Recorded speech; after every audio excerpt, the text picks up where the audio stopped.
किसी भी समाज में वित्तीय जवाबदेही बहुत जरूरी होती है। यह विश्वास बनाता है और लेनदेन में स्थिरता सुनिश्चित करता है। जब व्यक्ति या संस्थाएं अपने वित्तीय दायित्वों को पूरा करते हैं, तो यह एक स्वस्थ आर्थिक वातावरण को बढ़ावा देता है।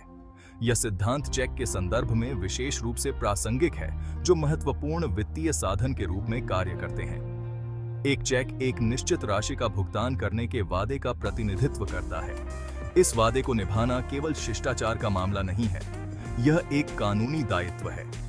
इस दायित्व को पूरा करने में विफलता के गंभीर परिणाम हो सकते हैं, जैसा कि हमारे कानूनी तंत्र को प्रभावित करने वाले कई चेक बाउंस मामलों से पता चलता है।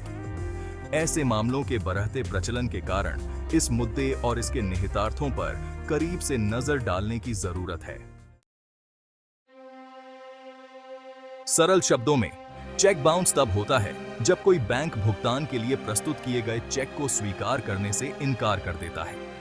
यह आमतौर पर ड्रॉअर के खाते में अपर्याप्त धनराशि के कारण होता है।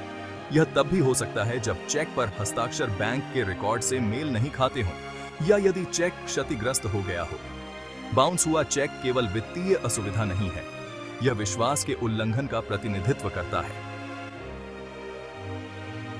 प्राप्तकर्ता गिनसायपा आकाप्य का स्तर करते हैं, जिसने अच्छे विश्वास में चेक स्वीकार किया था, एक कठिन परिस्थिति में चला जाता है। उन्हें वादा किए गए धन से वंचित कर दिया जाता है, जिससे संभावित वित्तीय नुकसान और कानूनी जटिलताएं पैदा होती हैं। यह स्थिति खाते में पर्याप्त धनराशि सुनिश्चित किए बिना चेक जारी करने की गंभीरता को रेखांकित करती है। भारत में चेक बाउंस मामलों को नियंत्रित करने वाला कानूनी ढांचा 1881 का नेगोशिएबल इंस्ट्रूमेंट्स एक्ट है। इस अधिनियम की धारा 138 विशेष रूप से अपर्याप्त धनराशि के कारण चेक के डिसऑनर को संबोधित करती है। इस धारा को अपर्याप्त धन के बिना चेक जारी करने से रोकने और प्राप्तकर्ता को शीघ्र उपचार प्रदान करने के लिए पेश किया गया था। यदि कोई चेक बाउंस होता है, तो प्राप्तकर्ता को आहरक के खिलाफ आपराधिक कार्यवाही शुरू करने का अधिकार है। आहरक को 2 साल तक की कैद, जुर्माना या दोनों का सामना करना पड़ सकता है। कानून का उद्देश्य यह सुनिश्चित करना है कि चेक जारी करना गंभीरता से लिया जाए और वित्तीय दायित्वों को पूरा किया जाए। सेक्शन 4, रियल लाइफ परिणाम केस स्टडीज।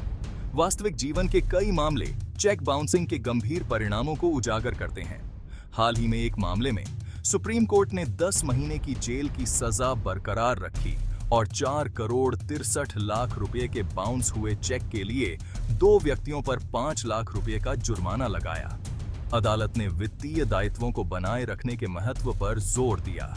एक अन्य मामले में श्रीनगर की एक अदालत ने एक व्यवसायी को 2,50,000 रुपए के 2 बाउंस हुए चेक के लिए 6 महीने की कैद और 5 लाख रुपए के जुर्माने की सजा सुनाई। ये मामले अपर्याप्त धन के बिना चेक जारी करने के कानूनी नतीजों को उजागर करते हैं। वे एक कठोर अनुस्मारक के रूप में कार्य करते हैं कि कानून के तहत वित्तीय जवाबदेही पर बातचीत नहीं की जा सकती है। सेक्शन 5, वित्तीय प्रतिबद्धताओं को बनाए रखना एक सामूहिक जिम्मेदारी। चेक बाउंसिंग का मुद्दा व्यक्तिगत मामलों से परे है।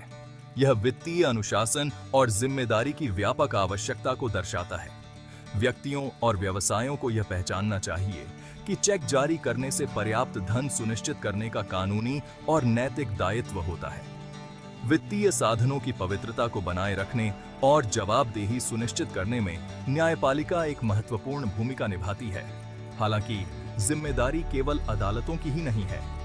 चेक बाउंस मामलों को कम करने में वित्तीय साक्षरता और नैतिक व्यवसाय प्रथाओं को बढ़ावा देना महत्वपूर्ण है।